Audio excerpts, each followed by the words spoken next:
Acordai para a Justiça, por Fred Wright. Tradução do título original em inglês Awake to Righteousness, publicado em 1974. Acordai para a justiça e não pequeis mais, porque alguns ainda não têm conhecimento de Deus, digo para vergonha vossa. 1 Coríntios 15, 34.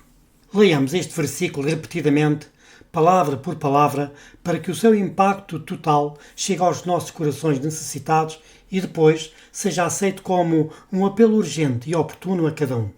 Pois esta admoestação é dirigida não ao pagão e ao claramente pecador, mas àqueles que se dizem filhos do Deus justo. A primeira vez que foi escrita, dirigia-se aos membros de uma igreja apostólica bem estabelecida, que estavam satisfeitos, embora muito cegamente, descansados na certeza de estarem dentro da casa de Deus. Da mesma maneira, é ela hoje dirigida aos membros da Igreja. Portanto, professe filho de Deus, seja quem for, onde quer que esteja ou qualquer que seja a sua posição na vida. A mensagem deste versículo é para vós pessoalmente e sois chamados pela própria palavra de Deus a dar-lhe a mais séria atenção. Ora, é preciso ver e compreender que esta não é, de modo algum, a exigência impossível de um Deus perfeito a um povo imperfeito. Deus não podia exigir e não exigiria do seu povo aquilo que estivesse além do seu poder alcançar dentro e através deles.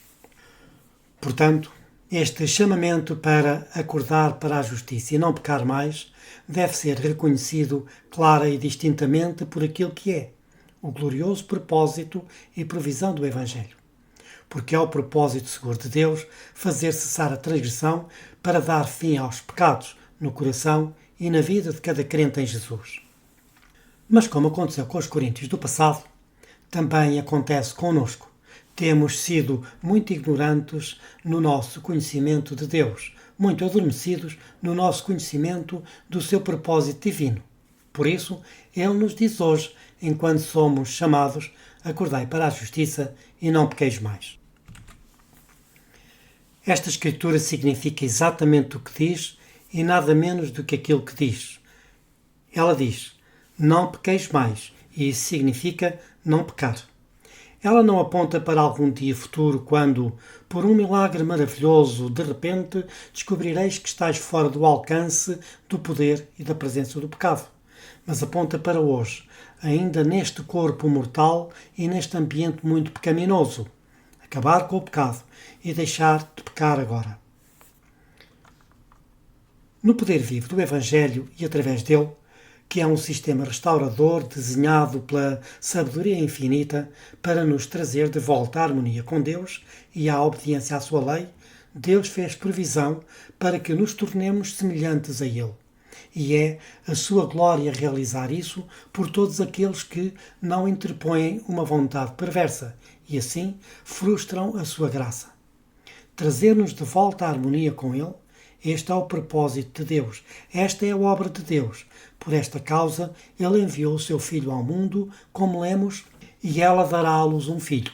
E lhe porás o nome de Jesus, porque Ele salvará o seu povo dos seus pecados. Mateus 1:21. Uma coisa é tentar ser salvos nos vossos pecados. Para isto, o Evangelho não fez qualquer provisão. Outra coisa bem diferente é ser salvo dos vossos pecados. Para isso, o Evangelho é a provisão completa. Produzir pecado na vida dos homens é a obra estudada e atividade incessante do diabo, como está escrito. Quem comete o pecado é do diabo. Pensai nisso. Significa exatamente o que isso é, pois quem permite qualquer vontade de continuar a cometer qualquer pecado conhecido está a mostrar-se colaborador do diabo. Esse é, na verdade, um pensamento sério. Mas há aquele que se opõe intransigentemente a isto e que é Jesus, o Salvador dos homens. O pecado está no mundo e para isto o Filho de Deus se manifestou para desfazer as obras do diabo. 1 de João 3:8.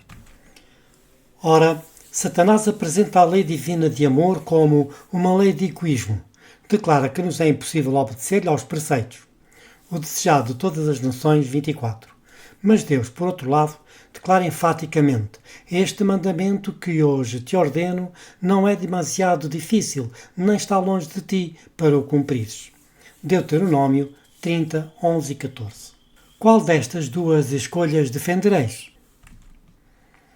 Sobre que palavra edificareis a vossa fé? A grande maioria, mesmo dos assim chamados cristãos de hoje, definitivamente crê com Satanás que é totalmente impossível não pecar. Mas já pensaste no que realmente significa dizer isso?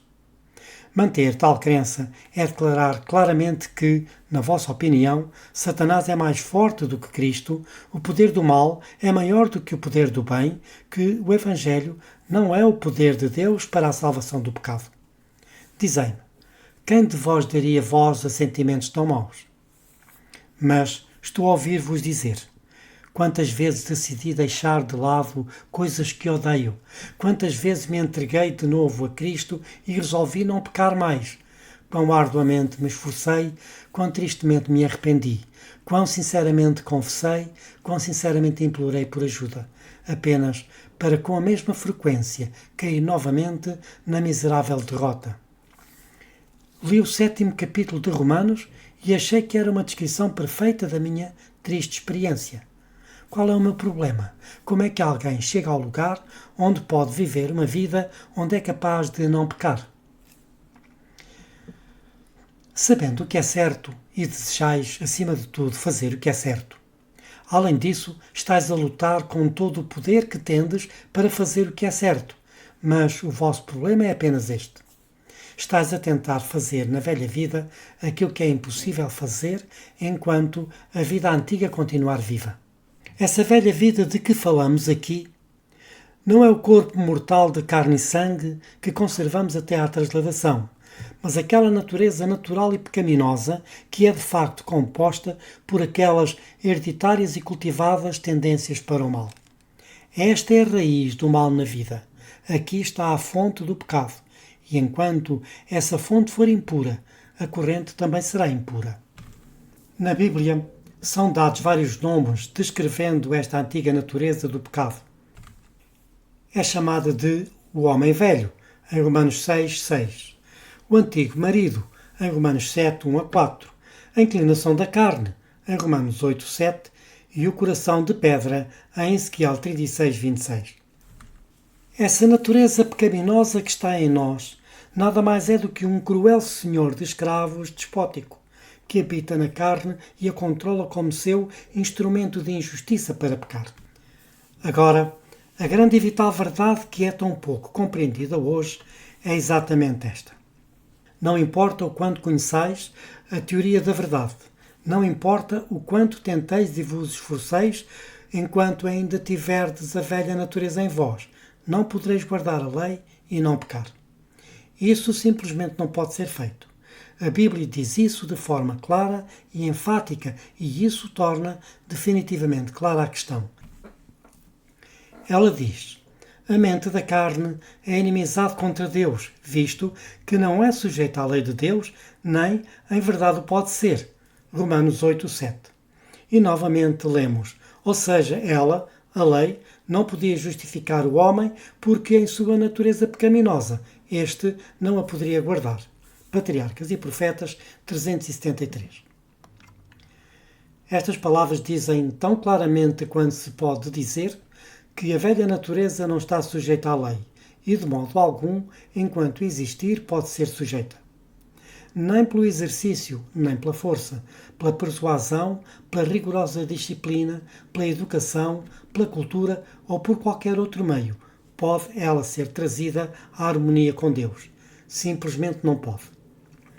E, no entanto, a maioria de nós parece passar a vida inteira tentando alcançar a impossibilidade da observância à lei de Deus praticando o bem, enquanto ainda mantemos uma natureza que, de modo algum, não pode fazer o bem. Agora, a única conclusão possível que se pode tirar é que deve haver alguma outra solução para o problema e deve ser uma solução que realmente funcione. E o facto glorioso é que existe uma solução que realmente funciona. É uma solução de desígnio divino e não humano e nada é mais claramente ensinado na palavra da verdade. Todavia, é um triste facto que tantos estão ocupados a tentar trazer a velha natureza à harmonia que perdem completamente a solução de Deus para o problema, que é a única solução que terá sucesso. E é por isso que muitos continuam adormecidos para a justiça e continuam a pecar, não tendo, para vergonha sua, o conhecimento real e verdadeiro de Deus e ainda, surpreendentemente, alegam ser seus verdadeiros e únicos filhos. Qual é então a solução divina? O modo como Deus o faz é lidar com o problema na sua própria fonte, erradicando a antiga natureza pecaminosa e, pelo preenchimento do vácuo assim criado, com uma nova natureza.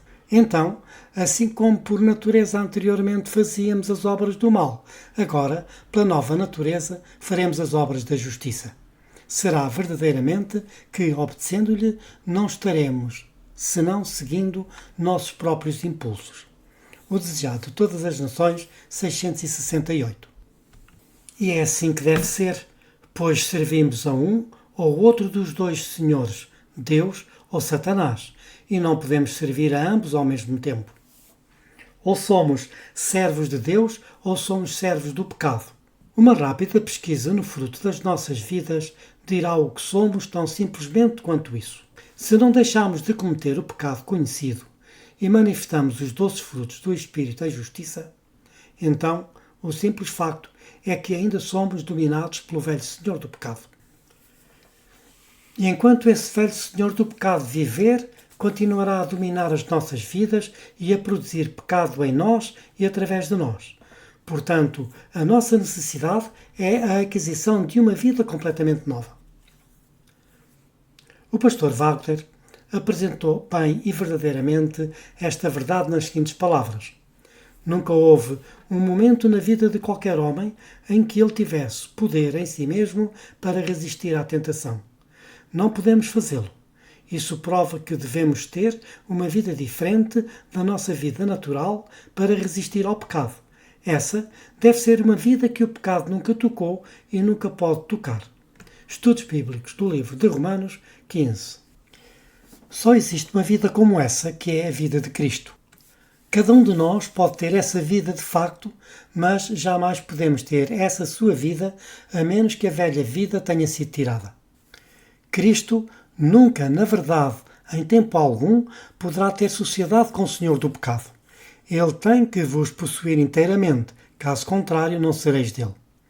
Na própria natureza da situação, tal como ela se apresenta, ele não pode ajudar-vos e salvar-vos de outra forma. É importante aqui entendermos a diferença entre as ações do pecado, que são os pecados da carne, e o Senhor do pecado, que é a lei do pecado na carne. Para as ações, o Senhor oferece gratuitamente perdão ou esquecimento, mas nenhuma quantidade de perdão resolverá o problema da natureza pecaminosa. O que é necessário aqui é a libertação do seu poder. Somente aqueles que, pela fé, pedem perdão, o receberão. Da mesma forma, somente aqueles que pedem com fé a libertação a receberão. Mas o erro comum é concentrar a atenção nos pecados da carne, que são tão dolorosamente visíveis, e ignorar o monstro maligno, o pecado na carne, que é a verdadeira fonte e a causa dos nossos pecados.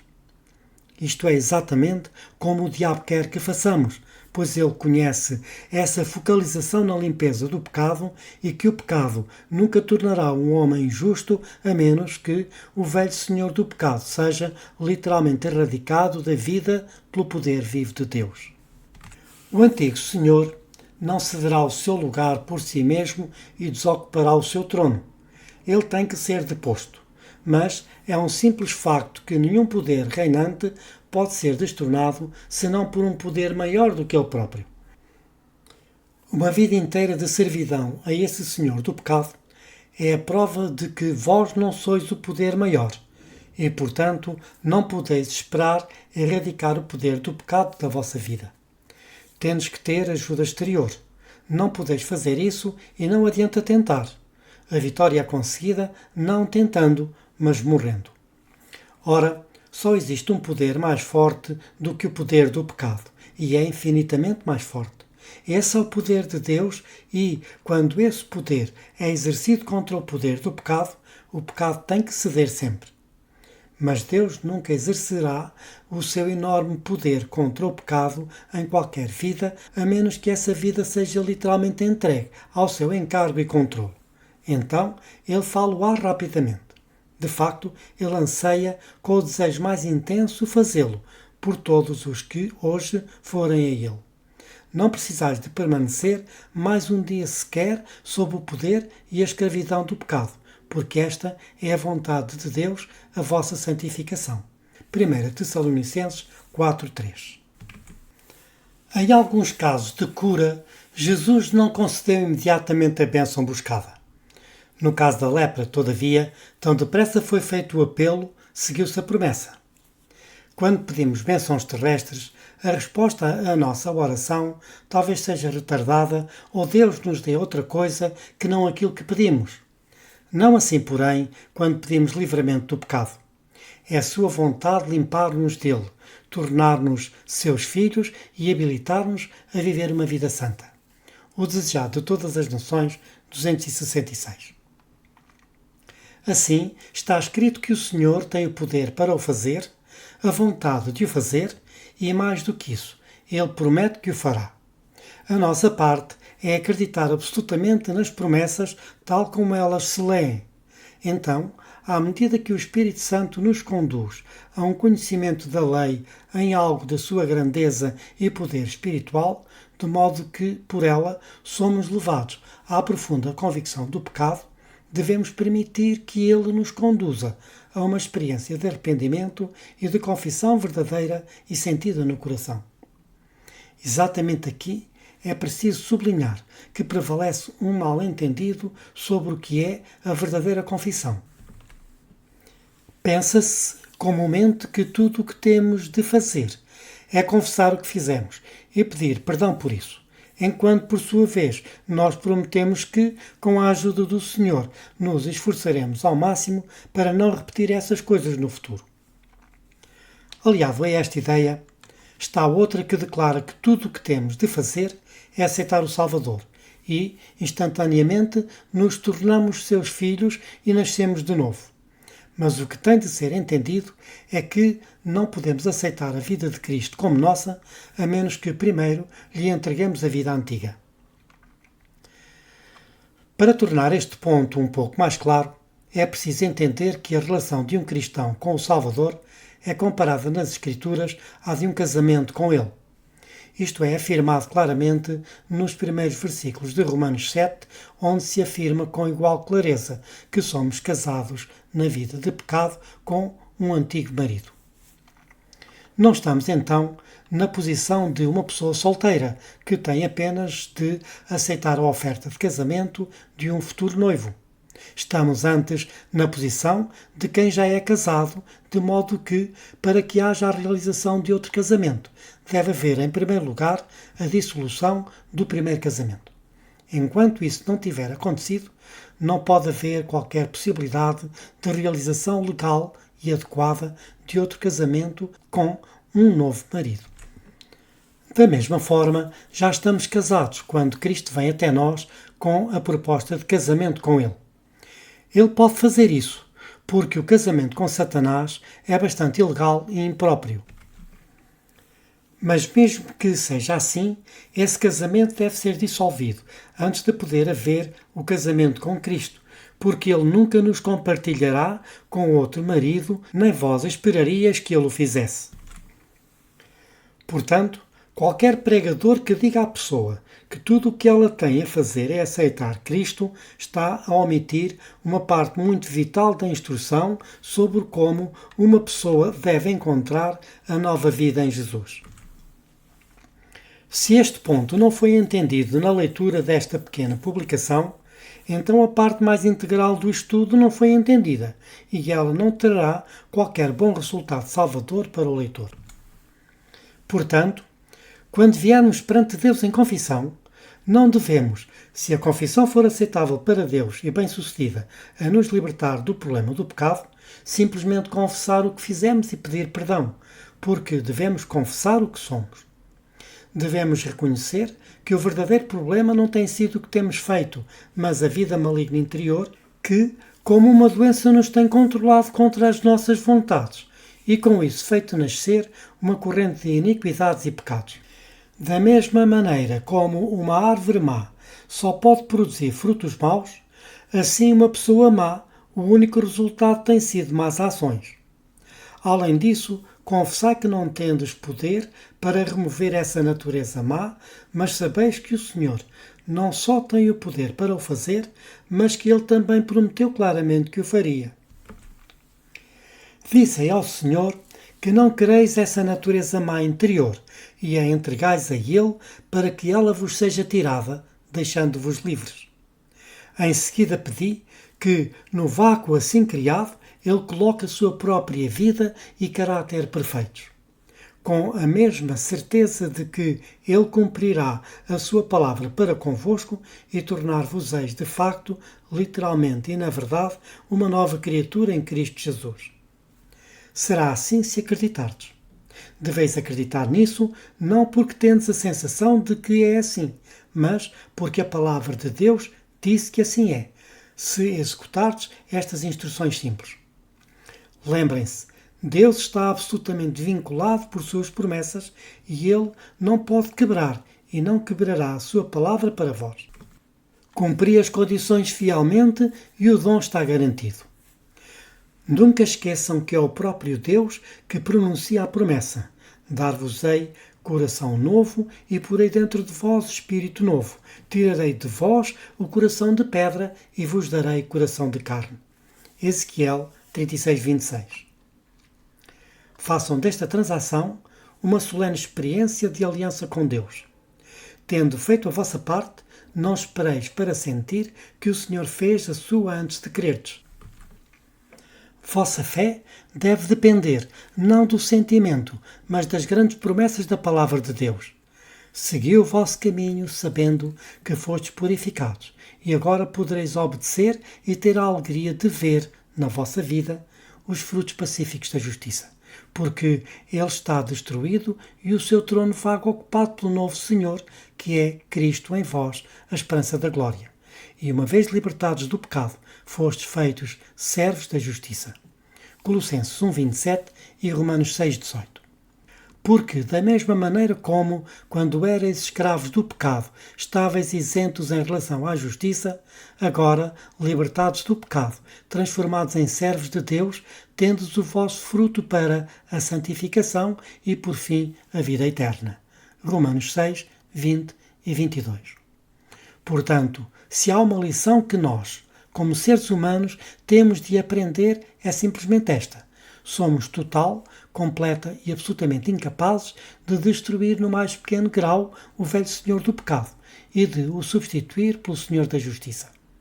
Pura e simplesmente não podemos fazê-lo. Quanto mais cedo chegarmos ao ponto onde conhecemos e reconhecemos esse facto, melhor será para nós. Esse é um ato de poder criador e só um Deus criador o pode fazer por nós e em nós. E Ele tem o direito de o fazer porque Jesus deu a sua própria vida para comprar a antiga vida pecaminosa que estava em nós e, além disso, Ele levou aquele senhor do pecado para a cruz e lá o crucificou até à morte. Romanos 6:6 e 8:3. Precisamente naquele momento em que vos entregais a Ele, Ele torna real em vós aquilo que já realizou na cruz do Calvário.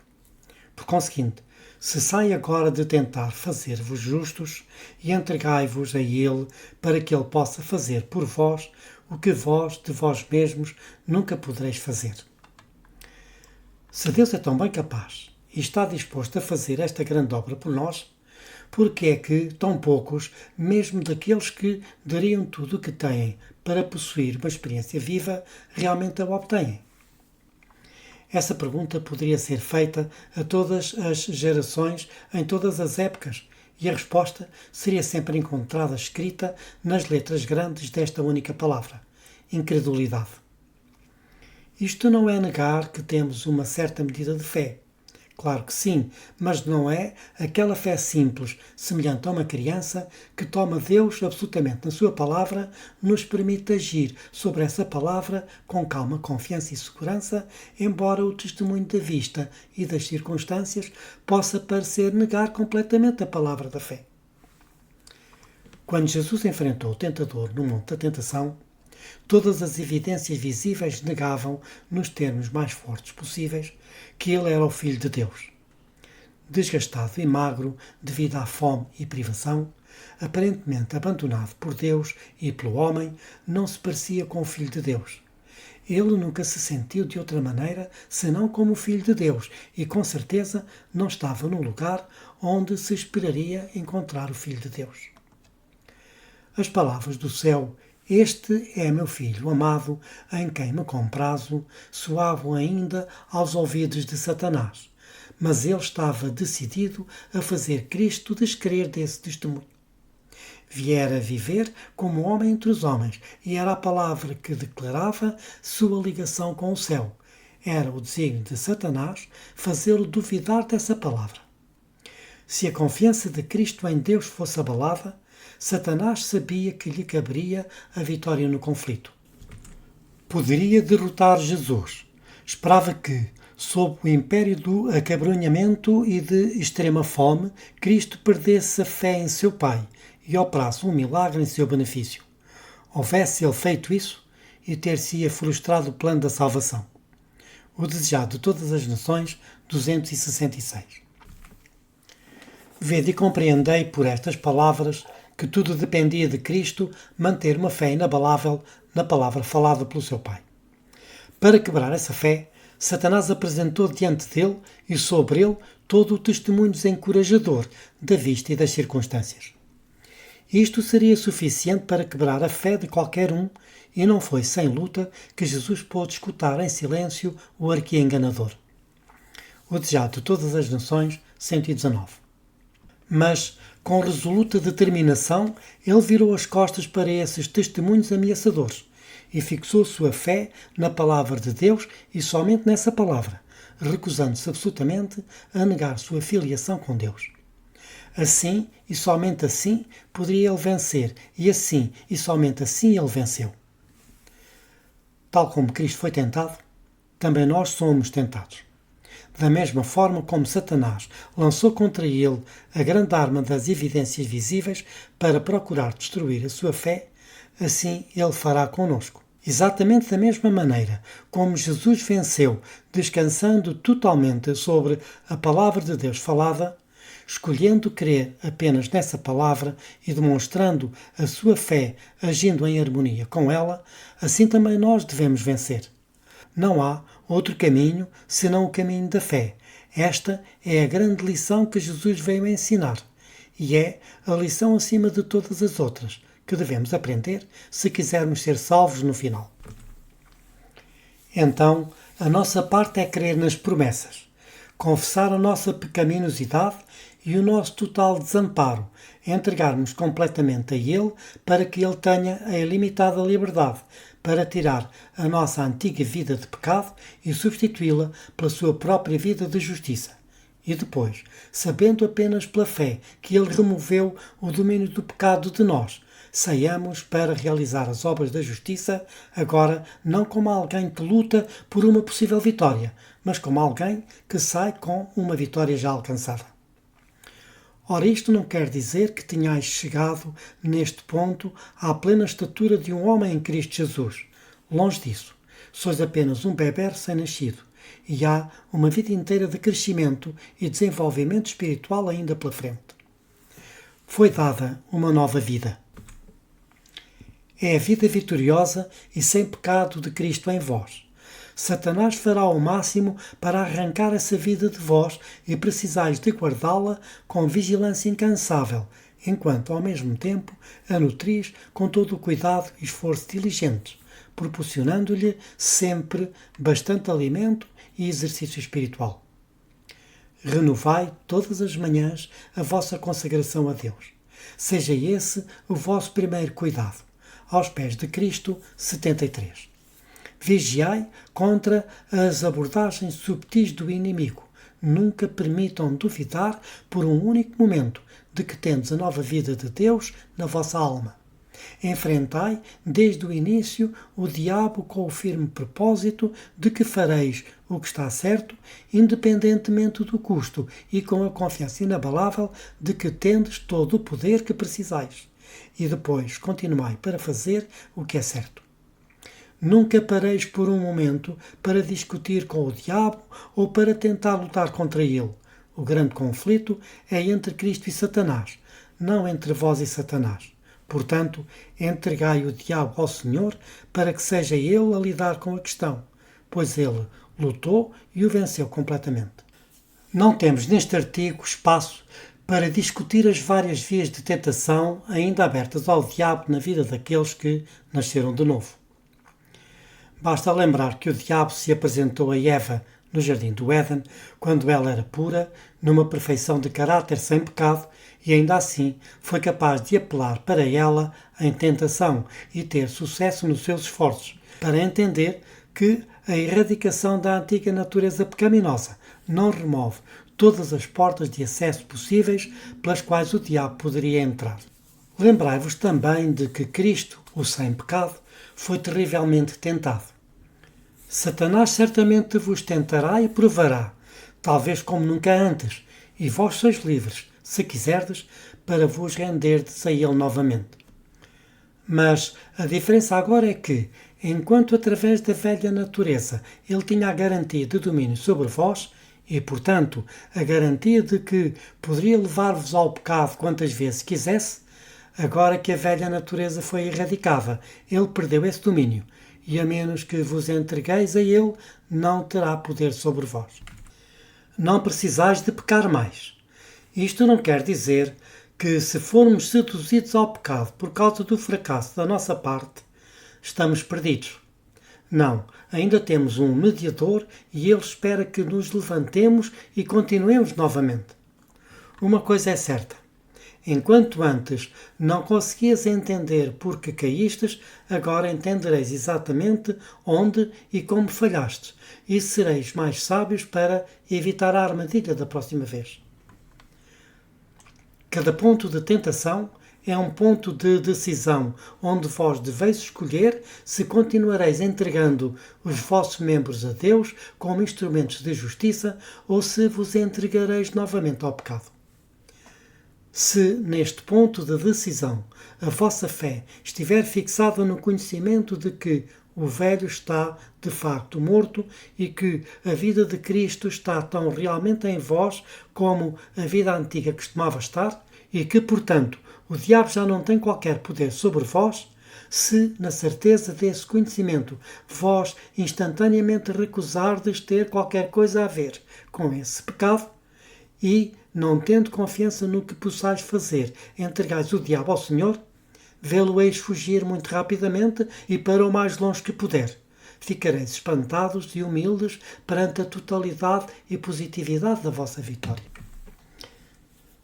Mas, se neste ponto crítico duvidais do poder de Deus para salvar, ou se saís para lutar contra o inimigo vós mesmos, como antes tantas vezes fizeste sem sucesso, então estáis a tomar a defesa nas vossas próprias mãos e certamente falhareis. Acordai para a justiça e não pequeis mais. Vós que estáis mortos em ofensas e pecados, e contudo imaginais que a vossa vida é aceita por Deus, deveis despertar para a vossa verdadeira condição e para a gloriosa oferta de salvação completa que Ele vos oferece. Não vos deixeis enganar. Certificai-vos de que tendes um conhecimento salvador de Deus que funciona. O teste simples para saber se somos possuidores de um conhecimento salvador de Deus é exatamente este. Qualquer que permanece nele não peca. Qualquer que peca não o viu nem o conheceu. 1 João 3,6. Quando conhecemos a Deus, como nos é dado o privilégio de o conhecer, nossa vida será de contínua obediência. O desejado de todas as nações, 668. No dia do acerto de contas final, muitos que pensavam conhecer a Deus e serem seus verdadeiros filhos ficarão amarga e eternamente decepcionados, como está escrito. Nem todo o que me diz Senhor, Senhor entrará no reino dos céus, mas aquele que faz a vontade de meu Pai, que está nos céus. Mateus 7:21. Fazer a vontade do Pai é deixar de pecar. Deus comprometeu-se a tornar-nos completamente capazes de o fazer hoje, se quisermos. Isso deixa-nos para sempre e permanentemente sem qualquer tipo de desculpa para a prática de qualquer pecado conhecido nas experiências diárias da vida.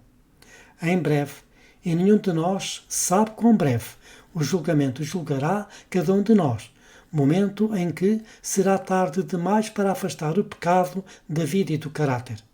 Portanto, agora, neste mesmo dia, antes que também seja para sempre tarde demais, amado professo Filho do Deus justo, despertai para a justiça e não pequeis mais.